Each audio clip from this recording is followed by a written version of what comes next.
Eric Basebaldy Baldwin has been landing big scores both online and live for some time now, but he recently turned up the heat with his biggest cash ever when he took down a prelim at the Bellagio 5-Star World Poker Classic. That win netted him almost $150,000, and he had to plow through a final table full of very tough opponents to land that payday. He has made almost $350,000 live and even more online. Now, since Eric was already in Vegas, we figured we'd get him into the studio to talk about his recent accomplishments, as well as his tournament strategies and his beginnings in poker. All right, well, thank you very much for doing this interview with us. I appreciate it. You bet. Thanks for having me. Well, before we get to the prelim event, I think it would make sense to kind of let our viewers know how you got started in poker and what you did to improve your game along the way. Well, I really got started in poker back in high school. A lot of my friends and I would get together and have poker night at one of our houses to avoid doing homework, and it just kind of built from there. We really started out playing games with very little skill involved, almost all luck. But then we were in high school when the movie Rounders came out, and that sparked our interest in Hold'em, and we started playing that more and more, and that was really the start of it. And what did you do before poker? Before poker, I was a college student at the University of Wisconsin at Whitewater. I majored in psychology, minored in math, and played baseball there, so I didn't have a whole lot of time for poker. But the spare time that I did have, I managed to make enough playing online poker to pay for beer and food. And so what did you do as far as working your way up the ranks? Like, what tactics did you use, and what did you use to improve your game to get to the point that you could advance up the ranks? Well, I'm a book guy. I mean, I see a lot of the top online guys saying they've never read a poker book. That's not me. When the Harrington on Hold'em series came out, I studied those like textbooks. Like, I actually took notes on them, and that really, really helped my game. And once everybody started learning all that stuff, then you had to go on to like internet forums and new books and find how to play against what everyone was doing. I mean, the game evolves so much. It's incredible. Well, actually, that's an interesting point. What do you think about the longevity of poker books as far as once everyone's read them and starts incorporating that into their game, are the books now useless and you have to like find a new book with new tactics? I definitely think that the poker book market's getting pretty saturated because most of the new ideas are already out there. Now it's just how to play against that idea, and then you just get into second and third leveling the things that you learn in those books. So, I mean, almost the next thing to do would be read a psychology book, you know? Right. Yeah. Well, and so we still haven't gotten into how you actually progressed up the ranks. Like, what methods did you use to determine when you could move up the ranks, and like what guidelines did you use to get there? When I was in college, I played sit and goes and grinded out some cash just for spending money, like I said. And then I found multi-table tournaments, and I saw that the first prizes were a lot bigger than winning a sit and go, and with my athletic background, I was kind of attracted to the winner take all mentality, the competition. So I just grinded enough sit and goes and saved some money where I could start playing small multi-table tournaments, and then had some success in those and started playing the bigger ones, and on from there until I had a big enough bankroll to start playing some of the live events. And what's a big enough bankroll? Like, to start playing in live events? Wow, it's quite a bit of money. I'd probably want to have at least 100 buy-ins in my bankroll to play an event that size, because the variance is huge in multi-table tournaments. You can run bad and go on a 30 buy-in downswing in tournaments and not be playing bad.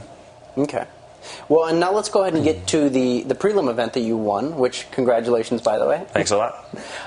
So you buy into a $2,500 event, and you get down to the final table, and you see the other people that you're up against. What was going through your head? The field in that tournament was extremely tough. From the time there was 4 tables left on down to the final table, it was just a mix of great online players and great live pros, and it wasn't easy. So you really had to pick your spots well, not get too far out of line, or you would have gotten taken advantage of. When we actually got down to the final table, leading up to that, I ran pretty well. I coolered my friend John Little. I won a big race and found some other good spots. And so I came into the final table as the chip leader, and I actually drew a really good seat for the final table. I had Thayer Rasmussen and Peter Neff on my immediate right. They're 2 very good, very aggressive online players, so that was a good position on them. I had David Levy on my left, which is normally a bad thing, but I had picked off a move of his earlier, and he sucked out on me, so I knew he was going to have a little more respect for me and not make as many moves against me. So I really, as tough as the final table was, I had a pretty good table draw. And what was your plan of action then going into it?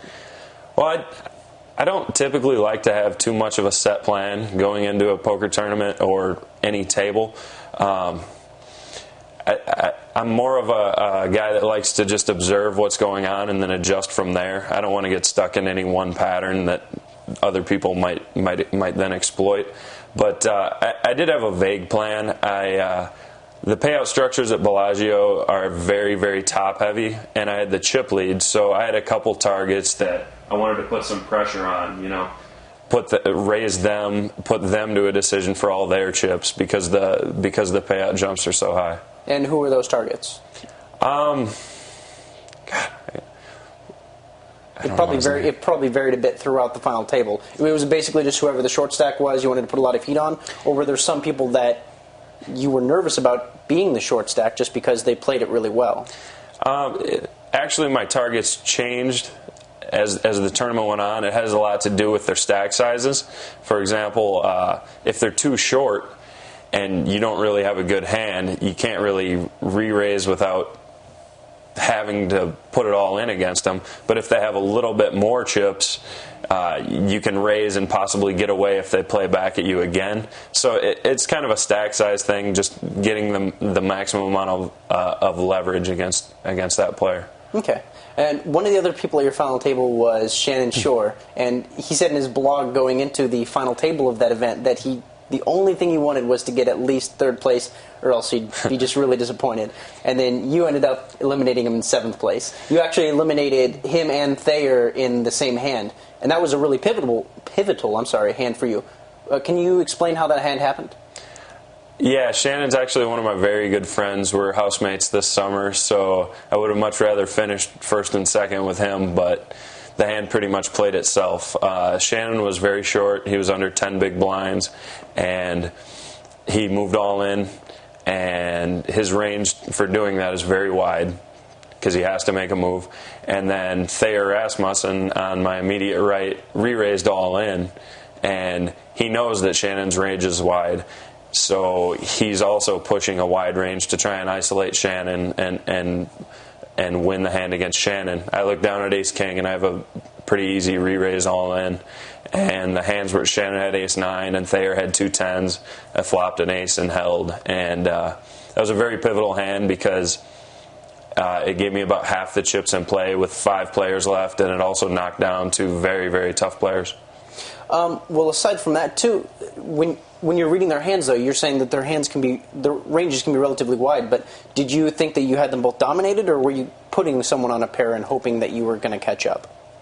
I wasn't really putting anyone on anything specific. I thought I had a strong feeling I had one of them dominated. One of them likely has an ace, possibly both of them, which would be best case scenario. But even if I only have one of them dominated and the other one I'm in a race against, I've got well over a third of the 33% that I would need to be in there. Okay. Well, and these preliminary events and all of these major live tournament series are overwhelmingly filled with a lot of online poker talent nowadays. Can you maybe tell us about the turning point for you that started you in playing all these prelim events? Sure. I think the turning point for me was really the months leading up to last year's World Series of Poker. Played a lot of online satellites, and I managed to win 5 seats into the main event. So I had that seat locked up, and I could use the other 4 to buy into some of the preliminary events. So that allowed me to play 5 or 6 big live tournaments there. And then the week before I left for Vegas, I had my biggest online score to date of $89,000 in the PokerStars Super Tuesday. So that gave me the bankroll and the confidence to play a lot more of the preliminary events last year. Okay. Well, there are increasingly, well, not even increasingly, there's always been a lot of poker players that aren't necessarily beginners, they aren't necessarily pros. They're kind of stuck in a rut somewhere in the middle, and they're reading all the books, they're talking to friends about hands, they're doing all the prerequisite stuff, but they still don't seem to be going anywhere. Do you have any recommendations maybe for how they can step up to the next level? I think the best advice I could give to any poker player really is just to never stop trying to get better. There's always room to improve, and when you get complacent and when you stop trying to get better, I've seen it happen to a lot of people. There's like a downward spiral that starts. There's so much luck involved in the game. You'll run hot for 1 week, start thinking you know everything, and then the next week you run bad. But there's so much luck involved in the game that you can blame your bad luck. You can blame your losing on bad luck. You can go on doing that for months, and during those months you're not improving your game.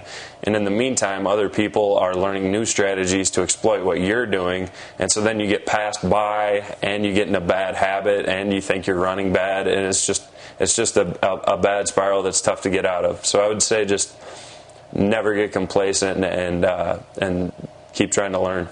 Okay. Well, how would you describe your style of play in particular? My style in multi-table tournaments, I would say, is pretty low variance. I try and stay away from neutral EV plays and even some slightly positive EV plays, because I find that at most of these tournaments, you're going to find great spots. I mean, there's enough bad players in the fields where you're going to get a great spot, but you're not going to have the opportunity to exploit that spot if you took a coin flip that you didn't necessarily have to and you're watching from the rail. So I try and play lower variance and keep pots small and stay away from marginal spots. But at the same time, I'm not afraid to gamble if the situation calls for it. And can you give an example of what you would consider to be a marginal spot? Oh, for example, if I open a pot and raise, and then a player behind me re-raises all in, and I run the math, and I try and put him on a range of hands, and then I see how my hand plays against that range of hands, and I look at the pot odds. Say it's like a break-even call, just going by the math and what I think he's re-raising me with. Unless I dislike my situation at the table, I'll pass on it. If I have a bunch of really great players on my left and don't like my situation, I'll take a coin flip because I want to play a higher variance style. But if I'm at a table with a lot of bad players that I feel I can take advantage of, I'll just pass on that opportunity. Okay. And I actually had a discussion with both a different pro and my friends about this, about tournament play, where doesn't it make sense in the long run to always make marginal calls even in tournaments, or do you not think that's the case? Because in the long run, if you're always making the marginal calls, you'll at least break even or have a slightly positive edge.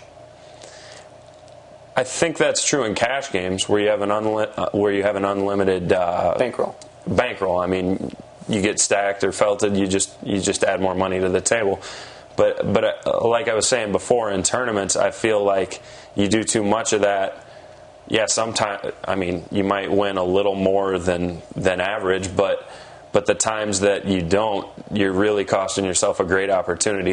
I just feel like there's too many great spots that are going to come up to take marginal ones. Okay, that makes sense. Well, kind of take me through your thought process then in any given hand at a full table in a tournament. Like, what considerations do you make, and how do you factor that into your final decision? Sure. One thing that I think really helps me a lot is trying to figure out what's going to happen that hand before I'm even dealt or even look at my cards. Like, I'll think about what my image is, what the stack sizes and playing styles are on my left, what they're likely to do if I open a pot. If I think I'm likely to take the blinds and antes because of my table setup and image, I'm likely to raise with any two cards. But at the same time, if I think I'm likely to get re-raised by someone behind me, and I have a marginal hand, like an ace-10 or something, and I think that I'm very likely to get re-raised, there's no reason to put those chips in the pot if you're just going to fold when you get re-raised. I mean, you're turning ace-10 into 2-4 because you're never going to see a flop with it. I mean, there's some players that'll just call and you'll see a flop, but especially a lot of the more aggressive internet players, you're almost always getting re-raised. So your hand has zero value unless you're going to go all the way with it. So I just try and see in advance if I think I'm going to get re-raised, and I have no problem folding a decent hand if I think I'm going to. Okay. Well, and you were talking a lot about how you're going to make the decision before you even see your hand in a lot of cases, and that actually kind of brings me to the next question that I had, which is, I'm sure you've heard about the 180-player sit-and-go that Annette 15 played, that she covered her whole cards up so she didn't see her cards. She actually looked at least once. She cheated, and she admitted it. But that brings up the question, really, how much does play depend on the cards compared to position? And is it really realistic to go through tournaments considering nothing but position? It's not realistic to consider nothing but position. She was playing in a very small buy-in tournament with a lot of bad players that are easy to read. I mean, it's an incredible feat. I love that story. I love watching the hand history replayed. But I think it does just go to show how important position and table image are, and I think it also tells you that sometimes people are too attached to their hand values, and that's not always the most important thing. Well, so really, how much do you completely disregard your cards when you're playing, though, and just take your position into account? I actually do it quite a bit. I find myself raising any two cards in a lot of spots, and it almost makes you laugh. But I don't know. Like I was saying earlier, if I don't think I'm going to get played at, I'll raise any two. If I do think I'm going to get played at, I want to have a hand that has some kind of value. Or, like, if we're deeper stacked, I'll play a hand that is a great drawing hand or something. It varies in stages of the tournament, depending on how deep you are, really. Okay. I got to bring it up. You brought in your notepad here, and I was watching you at the prelim event that you won, and every once in a while a hand would occur, and you would step away from the table to kind of jot something down. Right. So you want to kind of tell us what that's all about? Well, I just feel like when you write something down, you tend to remember it a little better. I kind of feel like a nerd pulling out a notepad and pen at the tables and writing something down. But it's early in my career, and I'm predominantly an internet player. And one of the things when I first started playing live is I was making them two totally different things.